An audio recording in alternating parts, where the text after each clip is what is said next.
Hello everyone, my name is In, and in my video 2, I want to share some of my reflection after listening to the story of David Holoko, who is 26 years old, born with Down syndrome and employed part-time in Woolworths for 6 years. After listening to David's story, I was deeply moved and felt very energized, and there were some moments that stood out to me. For example, when interviewing David's colleagues, they all said that David was a very friendly person, always smiling to others, and that they are very happy to have David as part of their team. And David also contributes a lot to the team. At the same time, David thinks his staff and customers are very kind to him. And watching the whole video, I strongly felt David's confidence and his passion to his job. As his parents said, his self-esteem, independence, and self-motivation have been enhanced a lot after getting this job. I admit that in my previous life, I am not very familiar with any ability equity. Therefore, in this story listening, I pay extra attention to David's thoughts and share because I want to hear his voice.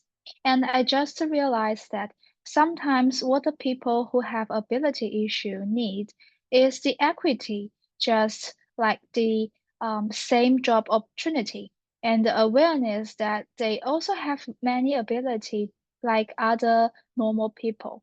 And when considered as early childhood educator, all children have the same right to participate in inclusive services. As for the excluded part in David's story, I would say the story didn't mention the tough process that David went through to achieve today's outcomes. For example, like how he got his first work experience in IGA, and or any difficulties or bias that happened before, and how would Woolworths solve those issues and provide further support and care to meet David's need. And I considered my approach to listening as active listening, which means that when communicating with children, I show my interest in the content and use both verbal and nonverbal language to let children feel encouraged to express their ideas and opinions, which can help with children to build up their confidence, self-esteem, and independence. For example, I will kneel down or sit on the floor with the children, make sure that I am at the same level, making eye contact with them, and not interpreting or immediately delivering any judgment on the children when they express themselves.